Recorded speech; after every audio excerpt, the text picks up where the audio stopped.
Ku rindu mendengar suaramu, oh Tuhan, di tempat kudusmu sekarang. Salam saudaraku. Shalom. Selamat malam, salam sejahtera bagi kita sekaliannya. Oleh karena kemurahan hati Tuhan, kita dimungkinkan untuk mengusahakan dan memelihara ibadah pemuda remaja sebagaimana biasanya. Puji Tuhan. Baik, segera saja kita memperhatikan firman penggembalaan untuk ibadah pemuda remaja dari tentang studi Yusuf.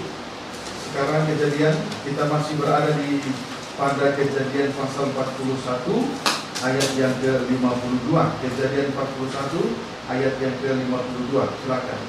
Demikianlah firman Tuhan. Ya.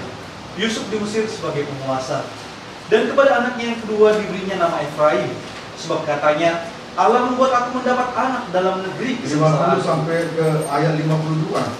Sebelum datang tahun kelaparan itu, lahirlah bagi Yusuf 2 orang anak laki-laki yang dilahirkan oleh Asnat, anak Potifera imam Dion. Yusuf memberi nama Manasye kepada anak sulungnya itu, sebab katanya, Allah telah membuat aku lupa sama sekali kepada kesukaranku dan kepada rumah bapakku. Dan kepada anaknya yang kedua diberinya nama Efraim, sebab katanya, Allah membuat aku mendapat anak dalam negeri kesengsaraanku. Puji Tuhan. Sebelum datang 7 tahun kelaparan itu, lahirlah bagi Yusuf 2 orang anak laki-laki. Yang sulung bernama Manasye, sedangkan anak yang kedua bernama Efraim. Amin. Selanjutnya mari kita memperhatikan arti nama kedua anak laki-laki Yusuf tersebut. Dimulai dari anak yang sulung, yaitu Manasye. Manasye artinya Allah telah membuat Yusuf lupa sama sekali terhadap 2 perkara. Manasye artinya Allah telah membuat Yusuf lupa sama sekali terhadap 2 perkara. A. Yusuf lupa kepada kesukarannya. B. Yusuf lupa kepada rumah bapaknya. Keterangan: Yusuf lupa kepada kesukarannya. Yusuf lupa kepada kesukarannya. Puji Tuhan. Kesukaran Yusuf dibagi atas 3 fase. Kesukaran Yusuf dibagi atas 3 fase.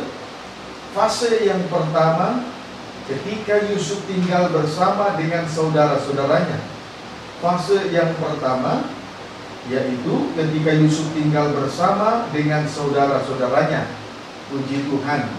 Haleluya. Kisah tersebut ditulis dengan jelas di dalam Kejadian pasal 37. Kisah tersebut ditulis dengan jelas di dalam Kejadian 37, sedangkan Kejadian 37 dibagi atas 2 bagian. 1 ayat 1 sampai dengan ayat 11 menceritakan Yusuf menceritakan tentang Yusuf dibenci oleh saudara-saudaranya. Menceritakan tentang Yusuf dibenci oleh saudara-saudaranya. 2 ayat 12 sampai dengan ayat 36 menceritakan tentang Yusuf dijual ke tanah Mesir. Puji Tuhan. Kita sudah memperhatikan ayat 1 sampai dengan ayat 11. Kita masih memperhatikan bagian yang kedua, yaitu Kejadian 37 ayat 21 sampai dengan ayat 22. Kejadian 37 ayat 21 sampai dengan ayat 22. Silakan. Demikian firman Tuhan. Ya, boleh baca ayat 18 mulai. Dari jauh ia telah kelihatan kepada mereka, Kepada saudara-saudara Yusuf terus. tapi sebelum dia dekat kepada mereka, mereka telah bermufakat mencari daya upaya untuk membunuhnya. Bermusyawarah. Terus Kata mereka seorang kepada yang lain, ya. lihat tukang mimpi kita itu datang. Terus Sekarang marilah kita bunuh dia dan kita lemparkan ke dalam salah satu sumur ini. Lalu kita katakan, seekor binatang buas telah menerkamnya, dan kita akan lihat nanti bagaimana jadinya mimpinya itu. perhatikan ayat 21 sampai ayat 22. Ketika Ruben mendengar hal ini, ia ingin melepaskan Yusuf dari tangan mereka. Sebab itu katanya, janganlah kita bunuh dia. Lagi kata Ruben kepada mereka, janganlah tumpahkan darah. Lemparkanlah dia ke dalam sumur yang ada di padang gurun ini. Tetapi janganlah apa-apakan dia. Maksudnya, hendak melepaskan Yusuf dari tangan mereka dan membawanya kembali kepada ayahnya. Puji Tuhan. Ada musyawarah yang jahat dari saudara-saudara Yusuf, yaitu mencari daya upaya untuk membunuh Yusuf.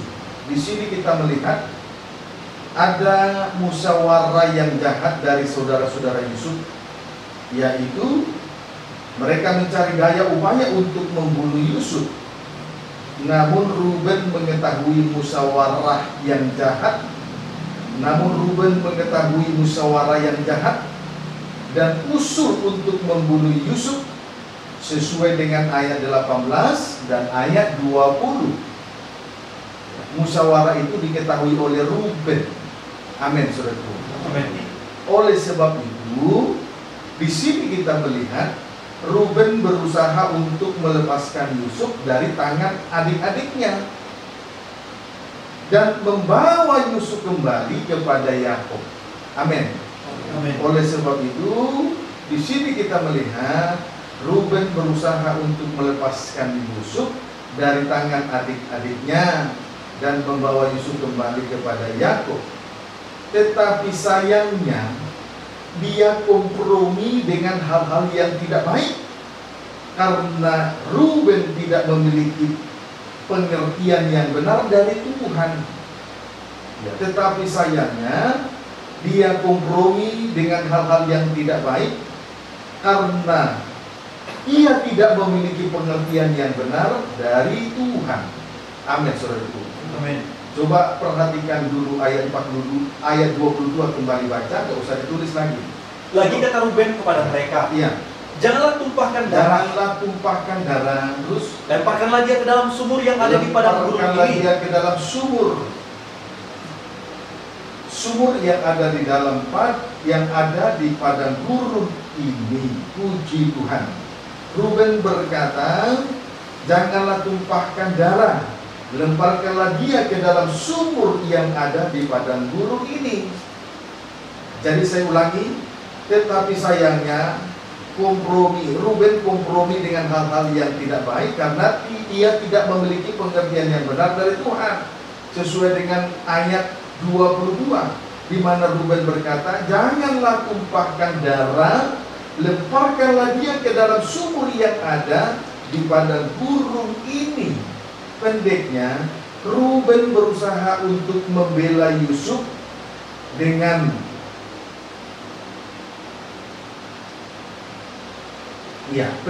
Ruben berusaha untuk membela Yusuf dengan akalnya, sehingga ia menyuruh supaya Yusuf dilempar dalam sumur kering saja. Amin, saudaraku. Amin. Puji Tuhan. Ayat 24. Dan mereka membawa dia dan melemparkan dia ke dalam sumur. Sumur itu kosong, tidak berair. Kemudian kalau kita perhatikan di sini, sumur itu kosong, tidak berair. Haleluya, sumur itu kosong, tidak berair. Jadi sekali lagi dulu saya ulangi ya, saudaraku. Ruben berusaha untuk melepaskan Yusuf dari tangan adik-adiknya dan membawa Yusuf kembali kepada Yakub. Amin.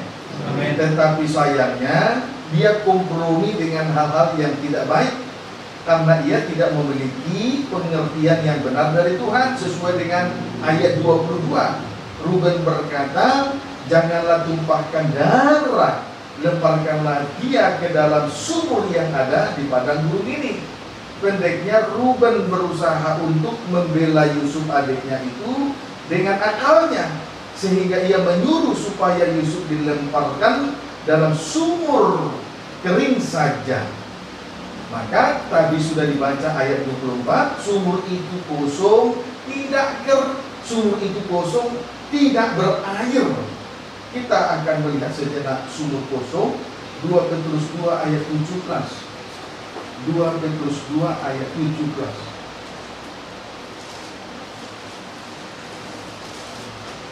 2 Petrus 2 ayat 17. Baca. Demikian firman Tuhan. Ya. Nabi-nabi dan guru-guru yang palsu Ya.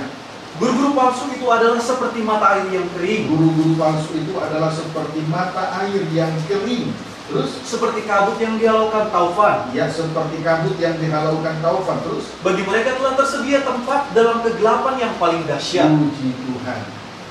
Guru-guru palsu itu adalah seperti mata air yang kering. Seperti mata air yang kering. Tidak menunjuk kepada hamba Tuhan yang tidak memiliki pembukaan firman, atau tidak dipakai oleh Tuhan di dalam pembukaan firman. Amin. Puji Tuhan. Akibatnya kerohanian daripada sidang jemaat menjadi kering-kering.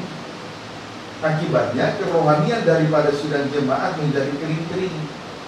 Sama seperti ranting yang kering, sama seperti ranting yang tidak melekat pada pokok anggur, menjadi kering-kering dan tidak menghasilkan buah yang manis. Puji Tuhan, tidak dapat berbuat apa-apa di hadapan Tuhan.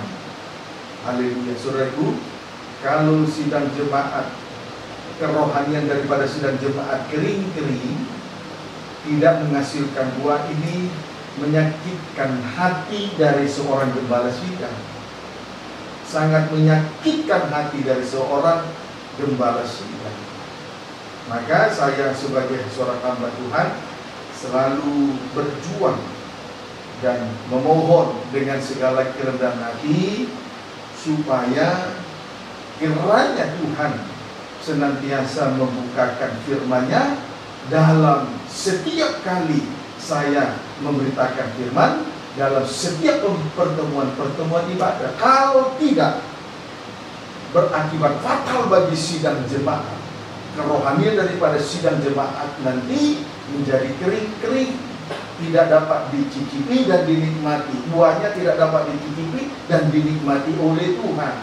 Dan ini menyakiti hati gembala sidang, seorang hamba Tuhan yang sudah menerima jabatan gembala sidang. Dapat dipahami dengan baik. Amin, saudara. Amin. Puji Tuhan. B, atau yang kedua B, seperti kabut. Ya, guru-guru palsu itu digambarkan seperti tadi mata air yang kering. Kemudian B, seperti kabut yang dihalaukan taufan. B, seperti kabut yang dihalaukan taufan. Menunjuk kepada hamba-hamba Tuhan yang tidak memiliki, ini menunjuk kepada hamba-hamba Tuhan yang tidak memiliki pendirian dan kebenaran yang kuat. Seperti kabut yang dihalaukan taufan, menunjuk hamba-hamba Tuhan yang tidak memiliki pendirian dan kebenaran yang kuat. Puji Tuhan. Kalau hamba Tuhan tidak memiliki kebenaran, memiliki pendirian dan kebenaran yang kuat, sama saja seperti kabut yang dihalaukan taufan. Amin, saudara. Amin. Ayat 18, 2 Petrus 2 ayat 18. Jadi itulah sumur kering, sumur kosong tidak berair, kering-kering. Amin, saudara. Amin. Itulah guru-guru palsu. Puji Tuhan. Terus ayat 18, Sebab mereka mengucapkan kata-kata yang congkak dan hampa. mengucapkan kata-kata yang congkak, mengucapkan kata-kata yang hampa. Terus Dan mempergunakan hawa nafsu cabul untuk memikat orang-orang yang baru saja melepaskan diri dari mereka yang hidup dalam kesesatan. puji Tuhan. Haleluya. Bukti bahwa guru-guru palsu sama seperti kabut yang dihalaukan taufan.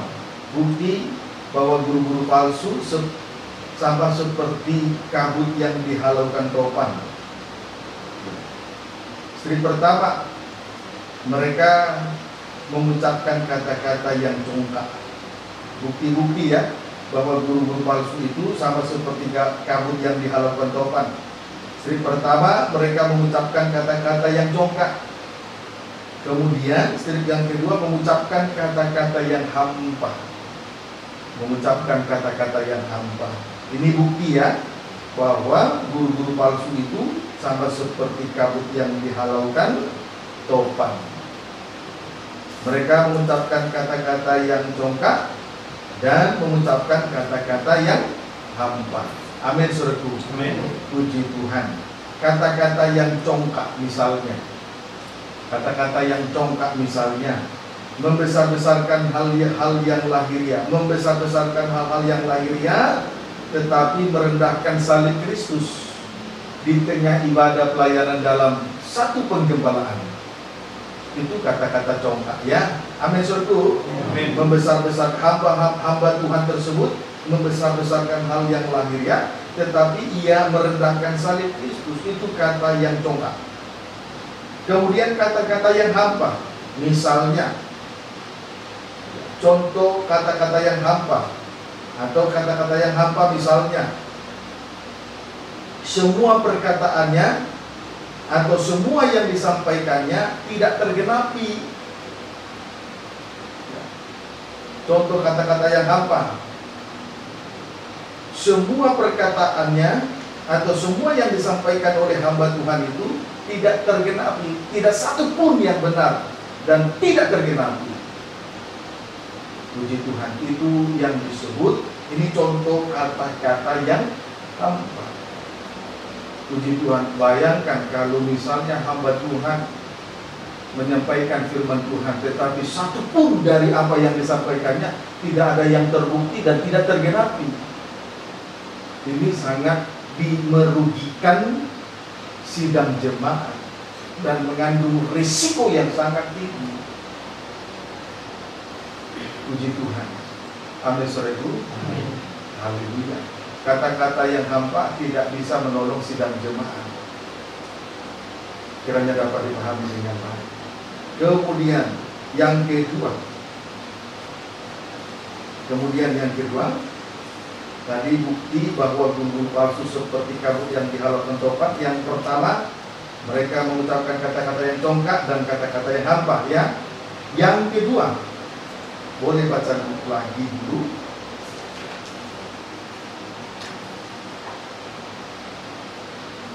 2 Petrus 2 ayat 18, baca lagi. Sebab mereka mengucapkan kata-kata yang congkak dan hampa. Itu yang pertama. Bukti tadi bahwa tadi guru-guru palsu itu sama seperti kabut yang dihalaukan topan. Yang pertama, mereka mengucapkan kata-kata yang congkak dan hampa. Yang kedua, dan mempergunakan hawa nafsu cabul untuk memikat orang-orang yang baru saja melepaskan diri dari mereka yang hidup dalam kesesatan. Yang kedua, dan mempergunakan hawa nafsu cabul untuk memikat orang-orang. Dan mempergunakan hawa nafsu cabul untuk memikat orang-orang. Puji Tuhan. Kita lihat hawa nafsu cabul di 2 Petrus 2 ayat 2 sampai dengan ayat 3. Hawa nafsu cabul di dalam 2 Petrus 2 ayat 2 sampai dengan ayat yang ketiga. Demikian firman Tuhan. Ya. Banyak orang akan mengikuti cara hidup mereka yang dikuasai hawa nafsu. Dikuasai hawa nafsu, guru palsu. Terus, dan karena mereka jalan kebenaran akan dihujat. ayat 3. Dan karena serakahnya guru-guru palsu itu, Ya. akan berusaha mencari untung dari kamu dengan cerita-cerita isapan jempol mereka. Puji Tuhan. Guru-guru palsu berusaha mencari untung guru-guru palsu berusaha mencari untung dari sidang jemaat dengan cerita-cerita isapan jempol. Berarti melayani Tuhan dengan hawa nafsu cabul. Amin, saudara. Amin. Berarti melayani Tuhan dengan hawa nafsu cabul. Puji Tuhan. Saudaraku, guru-guru palsu tadi berusaha mencari untung dengan cerita-cerita isapan jempol. Berarti menyampaikan 2-3 ayat firman Tuhan disertai dengan cerita-cerita isapan jempol, dongeng nenek-nenek tua, tahayul-tahayul dan sebagainya. Puji Tuhan.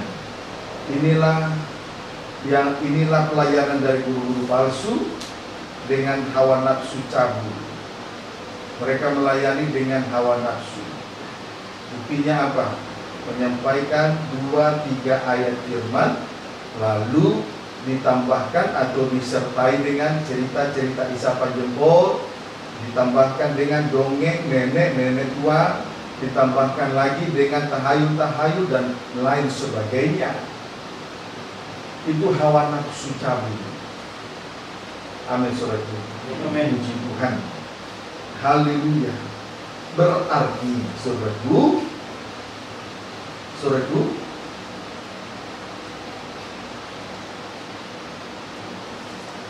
atau kembali lagi 2 Petrus 2 ayat 19. Mereka menjanjikan kemerdekaan kepada orang lain. Ya, guru-guru palsu itu menjanjikan kemerdekaan kepada orang lain, terus Padahal mereka sendiri adalah hamba-hamba kebinasaan. ya, terus Karena siapa yang dikalahkan orang, ia adalah hamba orang itu. puji Tuhan. Saudaraku, guru-guru palsu itu menjanjikan kemerdekaan atau menyampaikan berita kelepasan, padahal mereka sendiri adalah hamba kebinasaan. Tapi mereka sendiri binasa. Apa saudaraku? Amin. Puji Tuhan. Jadi saudaraku, berarti perlindungan dari Ruben 100% gagal. Amin saudaraku. Amin. Berarti perlindungan dari Ruben terhadap Yusuf 100% gagal. Atau cara-cara manusia tidak dapat dibunuh, ya. Berarti cara-cara manusia tidak dapat dipergunakan untuk menyelamatkan pengajaran mempelai. Yusuf ini gambaran dari pengajaran mempelai. Puji Tuhan. Ya, jadi perlindungan dari Ruben kepada Yusuf 100% gagal, saudaraku. Atau cara-cara manusia tidak dapat dipergunakan untuk menyelamatkan pengajaran mempelai. Cara-cara manusia ini tidak bisa dicampur aduk dengan pengajaran mempelai. Puji Tuhan.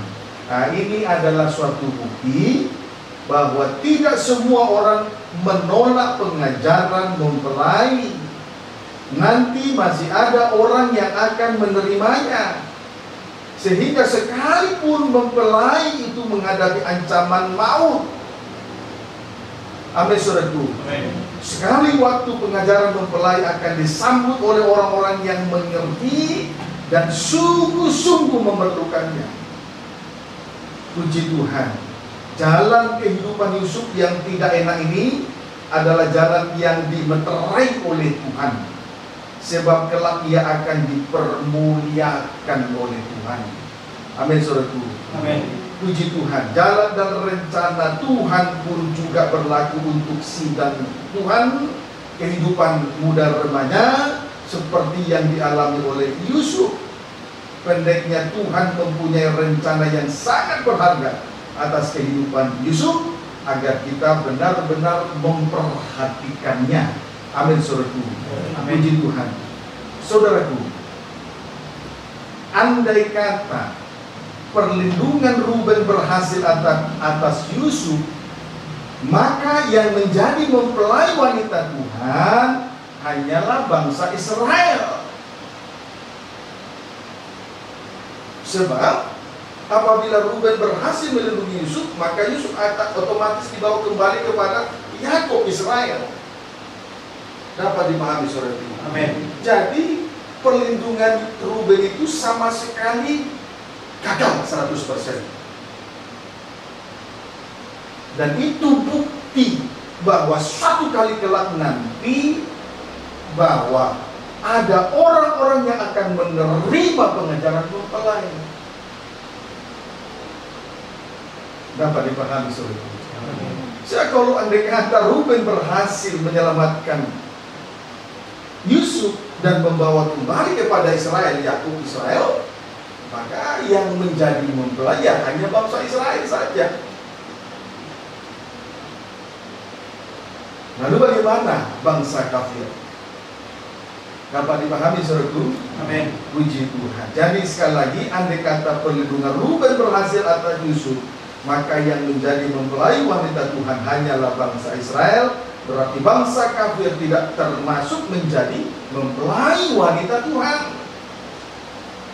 Tetapi setahu saya, Tuhan itu adil, tidak membeda-bedakan satu dengan yang lain. Amin saudaraku. Amin. Puji Tuhan. Wahyu 7 ayat 4.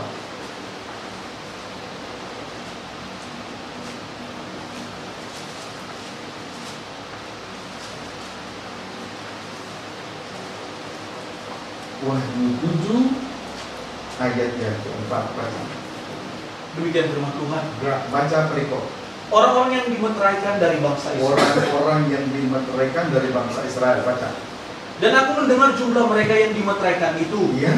144.000 yang telah dimeteraikan dari semua suku keturunan Israel. 144.000 orang yang telah dimeteraikan dari semua 144.000 orang yang telah dimeteraikan dari 12 suku keturunan Israel atau Yakub. Di sini kita perhatikan ada 144.000 yang telah dimeteraikan dari 12 suku keturunan Israel atau Yakub. Puji Tuhan. Haleluya. Inilah kelompok ini yang disebut dengan inti dari mempelai wanita Tuhan. Kelompok ini, kelompok yang pertama ini adalah inti dari mempelai wanita Tuhan. Amin, saudaraku. Amin. Puji Tuhan. Haleluya. Haleluya. Puji Tuhan. Baik.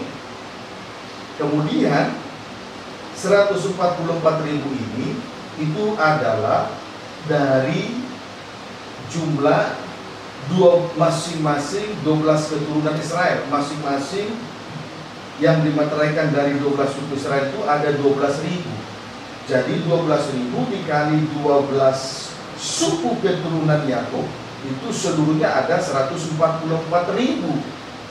Jadi kelompok yang pertama ini adalah inti dari mempelai wanita Tuhan.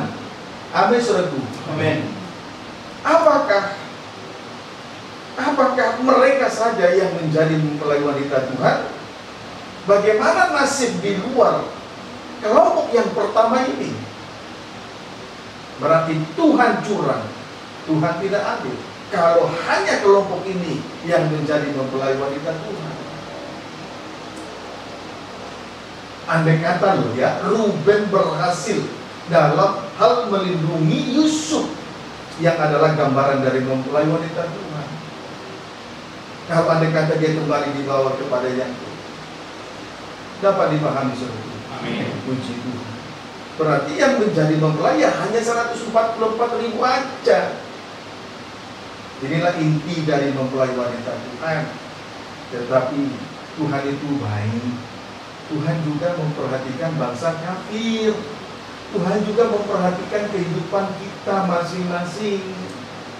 Sebagaimana itu bisa kita lihat, temukan dalam Wahyu pasal 7 ayat 9. Baca. Orang banyak yang tidak terhitung banyaknya. Iya, dari 4 penjuru bumi, timur, barat, dan selatan. Tidak lain tidak bukan ya bangsa kafir, saudaraku. Terus, kemudian daripada itu aku melihat, ya, sesungguhnya suatu kumpulan besar orang banyak suatu kumpulan, perhatikan Gideon yang masuk dari internet. Terus, sesungguhnya suatu kumpulan besar orang banyak ya, yang tidak dapat terhitung banyaknya. yang tidak dapat terhitung banyaknya. Terus, Dari segala bangsa ya, dan suku dan iya, kaum dan bahasa. dari setiap suku, kaum, bahasa, dan bangsa. Terus, Berdiri di hadapan tahta dan di hadapan anak domba. ya, Memakai jubah putih memakai jubah putih dan memegang daun-daun palem di tangan mereka. daun di tangan mereka. Selanjutnya di sini kita memperhatikan kelompok yang kedua datang dari berbagai suku, kaum, bahasa, dan bangsa. Kelompok yang kedua ini adalah kumpulan besar orang banyak yang tidak dapat terhitung. Kumpulan besar orang banyak yang tidak dapat terhitung banyaknya. Mereka itu datang dari segala bangsa, suku, kaum, dan bahasa. Amin, saudaraku. Amin. Selanjutnya kita melihat di sini mereka itu berdiri di hadapan tahta dan di hadapan anak domba, memakai jubah putih dan memegang daun-daun palem di tangan mereka. Dari atribut yang melekat di dalam diri orang banyak ini sudah jelas menunjukkan bahwa mereka juga adalah bagian dari mempelai wanita Tuhan. Memakai pakaian putih dan di tangan mereka dan memegang daun-daun palem di tangan mereka. sudah jelas. Ini menunjukkan bahwa mereka juga adalah bagian dari mempelai wanita Tuhan.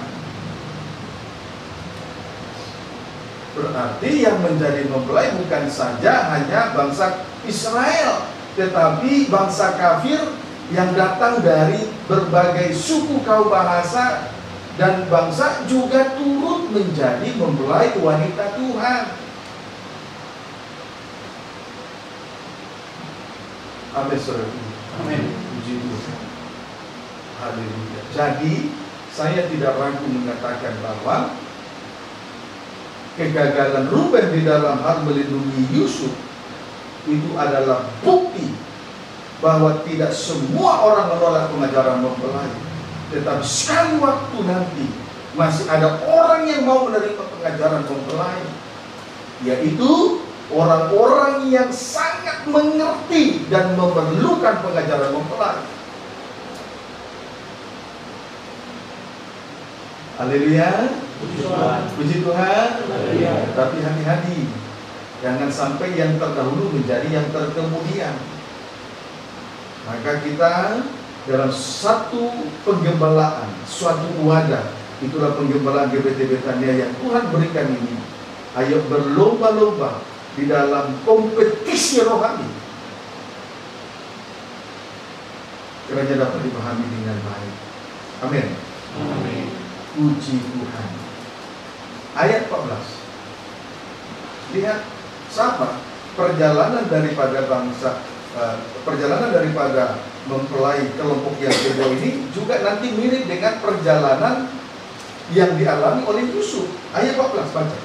Maka kataku kepadanya, Ya, Tuanku, Tuhan mengetahuinya. Tuhan mengetahuinya. Ini pertanyaan Rasul Yohanes kepada salah satu dari 24 tua-tua itu. Terus Lalu ia berkata kepadaku, tua-tua itu berkata, terus mereka ini adalah orang-orang yang keluar dari kesusahan yang besar. kelompok yang kedua itu adalah orang-orang yang keluar dari kesusahan yang besar. Terus Dan mereka telah mencuci jubah mereka Ya. dan membuatnya putih di dalam darah anak domba. perhatikan, kelompok yang kedua ini adalah orang-orang yang keluar dari kesusahan yang besar. Orang-orang yang keluar dari kesusahan yang besar berarti perjalanan rohani mereka hampir sama dengan Yusuf mengalami ancaman maut. Amin, saudaraku. Sama seperti perjalanan rohani Yusuf mengalami ancaman maut. Kesusahan yang besar itu ancaman maut. Puji Tuhan. Tetapi kita perhatikan di sini, kesusahan yang besar itu justru mereka jadikan menjadi suatu kesempatan, momen yang indah untuk mencuci jubah mereka dan membuatnya putih di dalam darah anak domba. Jadi kesusahan yang besar itu, saudaraku, di tengah ibadah pelayanan menikah, mereka jadikan itu suatu kesempatan untuk mencuci jubah mereka dan membuatnya putih di dalam darah anak domba. Jadi perjalanan rohani mereka juga perjalanan bagaikan berjalan di atas cadas-cadas. Batu-batu terjal, cadas-cadas. Betul-betul mereka melewati perjalanan salib, menghadapi ancaman maut seperti Yusuf tadi. Puji Tuhan. Haleluya. Amin, saudaraku. Kiranya dapat dipahami dengan baik. Jadi jangan sampai di dalam kesusahan kita patah semangat, kecewa, dan putus asa. Itu orang yang tidak mengerti dan tidak memerlukan pengajaran mempelai. Kalau dia mengerti, dia tanggap, dia tidak buang kesempatan yang ada. Justru kesusahan itu, justru di dalam kesusahan itu, mereka, saudaraku, mencuci jubah mereka dan membuatnya putih di dalam darah anak domba. Jadi kesusahan itu adalah suatu kesempatan, momen yang terindah itu adalah kesempatan emas yang tidak boleh dibuang, diabaikan, dilalukan begitu saja. Itu adalah suatu kesempatan emas untuk mencuci jubah, lalu membuatnya putih di dalam darah anak domba. Haleluya. Bukan berarti lalu kita kecewa, putus asa, bersungguh-sungguh tidak. Saya mengerti dalam ibadah pelayanan yang kita jalankan ini tidak sedikit pengorbanan kita, baik tenaga, pikiran, waktu, bahkan uang materi sekalipun. Tapi saya pesankan, jangan bersungguh-sungguh.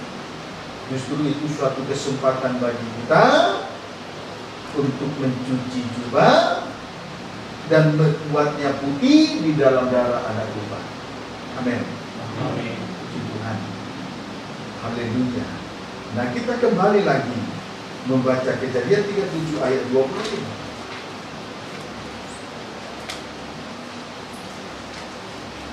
Demikian firman Tuhan. Kejadian 37 ayat 25, baca. Kemudian duduklah mereka untuk makan. Ya. Ketika mereka mengangkat muka, kelihatanlah kepada mereka suatu khalifah orang Ismail. Ulangi. Kelihatanlah kepada mereka suatu kafilah orang Ismail datang dari Gilead dengan untanya yang membawa damar, balsam dan damar ladan. Dalam perjalanannya mengangkut barang-barang itu ke Mesir. Puji Tuhan. Sementara mereka duduk makan roti, saudara-saudara Yusuf yang tertua itu duduk makan roti, datanglah pedagang rempah-rempah, yakni orang Ismail, orang Midian, orang Arab, dalam perjalanannya ke Mesir. Puji Tuhan. Haleluya. Saudaraku, perjalanan orang Ismail ini bukanlah suatu kebetulan, tetapi sudah diatur oleh Tuhan untuk menggagalkan rencana pembunuhan atas Yusuf. Haleluya. Puji Tuhan. Mereka sedang membuat suatu rencana bahwa mereka sudah mengambil keputusan bahwa adik mereka Yusuf harus dibunuh, saat itu juga harus dieksekusi. Tetapi sementara mereka duduk makan roti, datanglah pedagang rempah-rempah, yakni orang Ismail, orang Midian, orang Arab, dalam perjalanan mereka ke Mesir.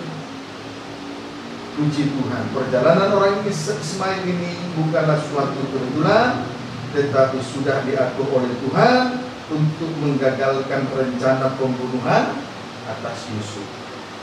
Haleluya. Puji Tuhan. Jadi kemurahan Tuhan, saudaraku, itu kemurahan Tuhan atau keadilan Tuhan nanti kepada bangsa Israel itu terkait mengait dengan doa penyembahan. Sebab rempah-rempah itu berbicara nanti digunakan untuk sebagai upupan.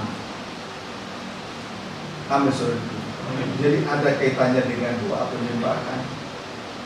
Kiranya dapat dipahami dengan baik. Nah, ini harus diperhatikan dengan sungguh-sungguh. Kalau hari ini kita membawa tubuh kita untuk dijadikan sebagai persembahan yang hidup, kudus dan berkenan, itu merupakan ibadah yang sejati. Kiranya dapat dipahami dengan baik. Haleluya. Puji Tuhan. Haleluya. Baik.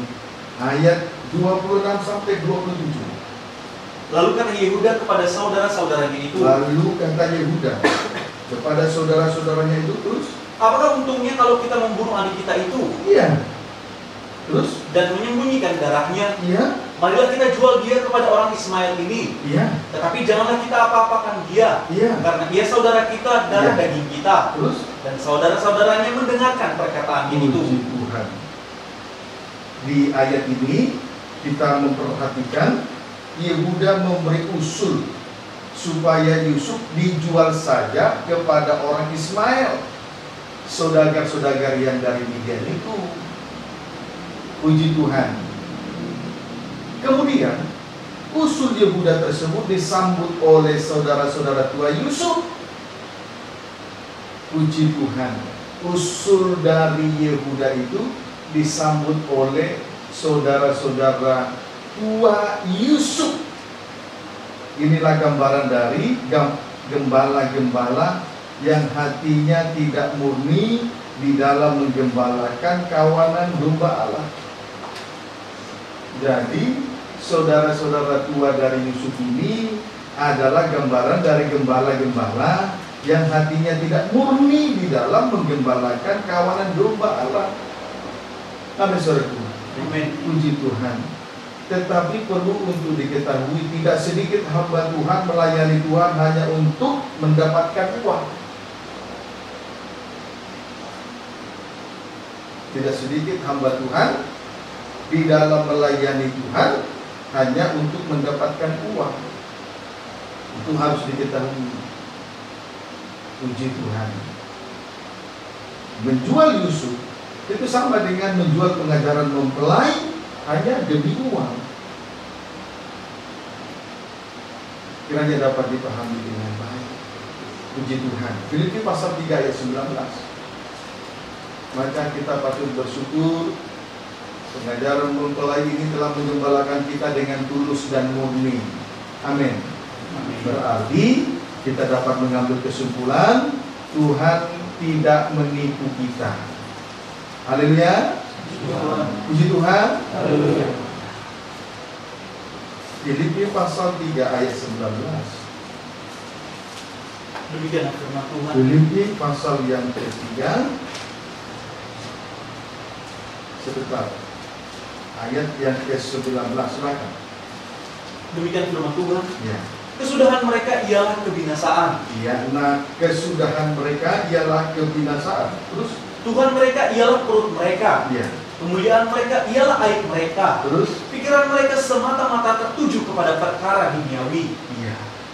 Puji Tuhan. Perhatikan hamba-hamba Tuhan melayani Tuhan karena uang, karena upah. Kesudahan mereka ialah kebinasaan.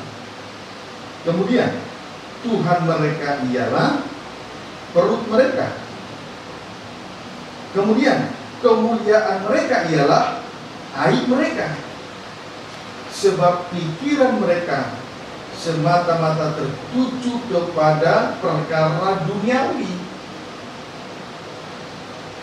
Puji Tuhan. Haleluya. Inilah ciri-ciri hamba Tuhan di dalam melayani Tuhan karena uang. Satu, kesudahan mereka ialah kebinasaan. Dua, Tuhan mereka ialah perut mereka. Tiga, kemuliaan mereka ialah aib mereka. Kenapa? Karena pikiran mereka semata-mata tertuju kepada perkara duniawi. Pikiran mereka tidak tertuju kepada perkara di atas, perkara rohani. Puji Tuhan. Kiranya dapat dipahami dengan baik. Haleluya. Puji Tuhan. 1 Timotius ayat 3. 1 Timotius, kitab Timotius, suratan Timotius ini adalah suratan tahbisan.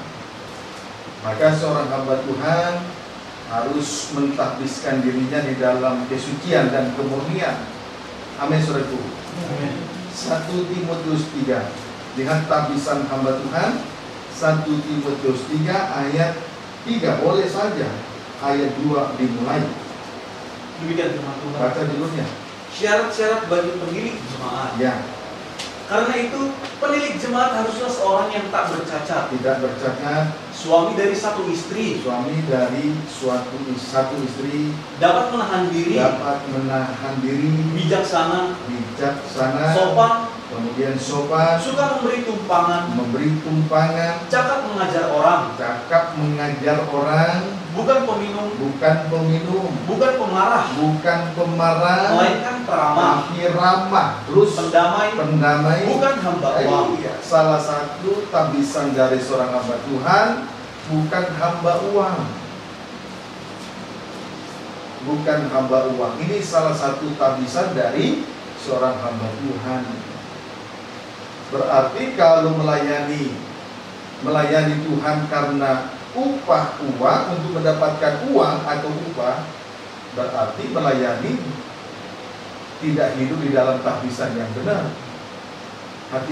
Sebab hati mereka tidak murni. Puji Tuhan. Haleluya. Berapa kali kita diutus oleh Tuhan dalam rangka persekutuan di berbagai daerah,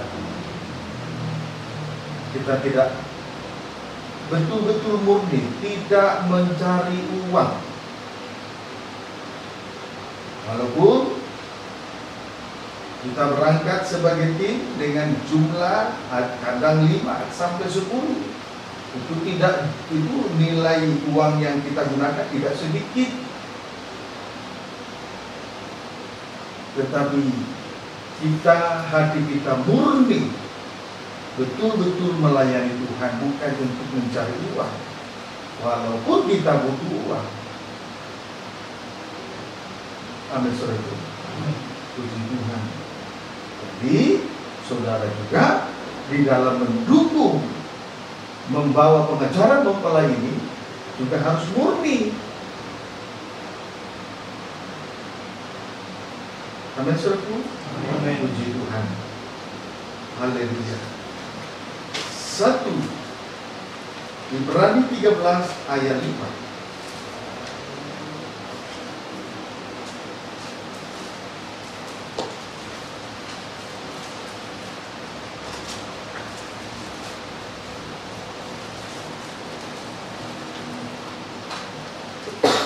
Ibrani 13 ayat 5, pembacaan dimulai ayat 4. Demikianlah firman Tuhan. Ya. Hendaklah kamu semua penuh hormat terhadap perkawinan, ya. Dan janganlah kamu mencemarkan tempat tidur, ya. Sebab orang-orang sundal dan pezina akan dihakimi Allah. Ayat 5. Janganlah kamu menjadi hamba uang. Janganlah kamu menjadi hamba uang. Dan cukupkanlah dirimu dengan apa yang ada padamu. Terus, karena Allah telah berfirman, Aku sekali-kali tidak akan membiarkan engkau, dan aku sekali-kali tidak akan meninggalkan engkau. Puji Tuhan. Perhatikan baik-baik. Seorang hamba Tuhan jangan menjadi hamba uang. Seorang hamba Tuhan jangan menjadi hamba uang. Berarti mencukupkan diri dengan apa yang ada. Seorang hamba Tuhan bukanlah hamba uang. Artinya mencukupkan diri di tengah ibadah pelayanan dengan apa yang ada saja. Puji Tuhan. Haleluya. Sebab janji firman Tuhan kepada orang-orang yang melayani Tuhan ada 2. Sebab janji firman Tuhan kepada orang-orang yang melayani Tuhan ada 2. 1, Tuhan tidak akan membiarkan dia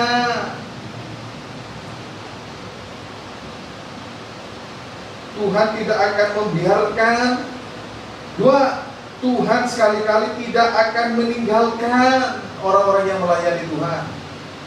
Tuhan tidak akan membiarkan orang-orang yang melayani Tuhan.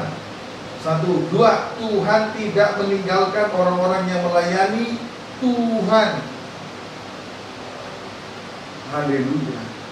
Puji Tuhan. Jadi ukuran pemeliharaan terhadap seorang hamba Tuhan ukurannya bukan gaji, bukan penghasilan, bukan upah bukan upah yang kita peroleh, bukan jumlah gaji yang kita peroleh, tetapi semata-mata adalah perhatian Tuhan. Amin, saudaraku. Haleluya. Jadi kita dipelihara bukan dari jumlah uang yang ada, tetapi seorang pelayan Tuhan dipelihara dari perhatian Tuhan. Oleh sebab itu, kalau kita sudah terima firman yang sedemikian rupa, barangkali saja di antara kita ada yang memperoleh upah sedikit. Yakinkan dirimu bahwa engkau melayani Tuhan dan engkau dipelihara oleh Tuhan, bukan dipelihara oleh gajimu yang upah atau gaji yang kau terima. Karena sekali-kali Tuhan tidak membiarkan kehidupan yang melayani Tuhan, dan sekali-kali Tuhan tidak meninggalkan kehidupan yang melayani Tuhan. Jadi kita dipelihara bukan dengan uang yang ada, kita dipelihara oleh kemurahan Tuhan. Jangan kita jual pengajaran mempelai karena uang. Amin. Amin. Dimanapun kita diutus. Haleluya. Puji Tuhan. Kita dipelihara bukan dari upah gaji yang engkau terima, tapi kita dipelihara oleh perhatian Tuhan. Dan itu sudah terbukti sampai hari ini. Tidak perlu saya tunjuk-tunjuk. Itu bukti sudah. Haleluya. Amin. Tuhan, perhatikanlah firman Tuhan dengan baik ya. Haleluya. Jadi sekali lagi saya tandaskan, andai saja perlindungan Ruben sebagai anak yang tertua berhasil terhadap Yusuf, maka yang menjadi mempelai wanita Tuhan hanyalah Israel. Yakub berganti nama Israel. Berarti hanya segelintir, berjumlah 144.000 saja yang telah dimeteraikan itu. Tetapi kenyataannya perlindungan daripada Ruben terhadap Yusuf 100% gagal. Dan itu adalah suatu bukti bahwa sekali waktu nanti masih ada orang yang menerima pengajaran mempelai. Tidak semua orang menolak pengajaran mempelai, yaitu orang-orang yang mengerti dan memerlukannya. Hari ini sepertinya pengajaran mempelai dianggap enteng, disepelekan. Dan suatu kali nanti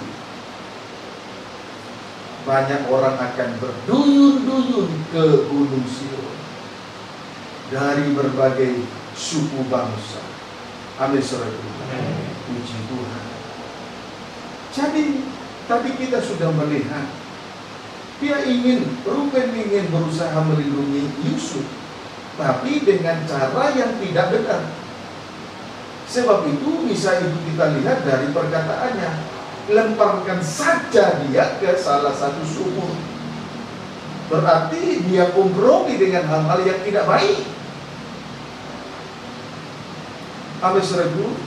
Guru-guru palsu selain disebut seperti sumur kering, juga seperti kabut yang dihalaukan topan, menyampaikan firman kelepasan, menyampaikan firman pembebasan, tetapi mereka sendiri binasa. Tetapi puji Tuhan, rencana Tuhan harus berjalan dengan sesuai dengan rencana Tuhan. Rencana Tuhan tidak boleh gagal, harus berjalan sesuai dengan rencana yang dibuat oleh Tuhan itu sendiri. Dan itu sudah kita lihat. Sementara mereka duduk makan, lewatlah kafilah, lewatlah saudagar-saudagar, lewatlah pedagang-pedagang dari Midian. Itulah orang Ismail. Detik-detik di mana Yusuf hendak dieksekusi, dibunuh, Tuhan menggagalkan rencana mereka. Sebab Tuhan sangat mengasihi bangsa kafir. Tuhan memperhatikan kita pribadi lepas pribadi. Perhatian Tuhan, kita tidak luput dari perhatian Tuhan. Tuhan memperhatikan bangsa kafir yang mengerti rencana Tuhan dan memerlukan pengejaran mempelai, kecuali dia menolak. kiranya dapat dipahami dengan baik. Amin, saudaraku. Ayat terakhir 1 Timotius 6 ayat 10. Masih dalam surat Al-Tabisan 1 Timotius 6 ayat 10. Demikian firman Tuhan. Boleh baca ayat yang ke-6. Memang ibadah itu kalau disertai rasa cukup memberi keuntungan besar. Ibadah kalau disertai dengan rasa cukup memberi keuntungan besar. Terus Sebab kita tidak membawa sesuatu apa ke dalam dunia, dan kita pun tidak dapat membawa apa-apa keluar. Kita tidak membawa apa-apa keluar. Terus asal ada makanan dan pakaian cukuplah. Iya, puji Tuhan. Ibadah kalau disertai dengan rasa cukup memberi keuntungan besar. Oleh sebab itu, asal ada makanan dan pakaian cukuplah. Amin, saudaraku. Amin. Puji Tuhan. Ayat yang ke-9 sampai 10. Tetapi mereka yang ingin kaya terjatuh ke dalam pencobaan, ke dalam jerat, dan ke dalam berbagai-bagai nafsu yang hampa dan yang mencelakakan, yang menenggelamkan manusia ke dalam keruntuhan dan kebinasaan. Ayat 10. Karena akar segala kejahatan ialah cinta uang. Sebab oleh memburu uanglah beberapa orang telah menyimpang dari iman dan menyiksa dirinya dengan berbagai-bagai duka. Akar dari segala kejahatan ialah cinta uang. Itu harus kita harus ketahui bahwa akar segala kejahatan ialah cinta uang. Puji Tuhan. Kemudian oleh memburu uanglah beberapa orang telah, karena memburu uang, hamba-hamba Tuhan, 1. menyimpang dari iman, 2. menyiksa dirinya dengan berbagai-bagai duka. Puji Tuhan. Biarlah kita melayani Tuhan sesuai dengan tabisan yang benar. Amin, saudaraku. Amin. Kita terus membawa pengajaran mempelai ini dari timur sampai ke barat sesuai dengan apa yang tertulis di dalam surat Al-Tabisan. Berarti kita harus mentabiskan diri dengan benar di hadapan Tuhan. Tuhan Yesus memberkati.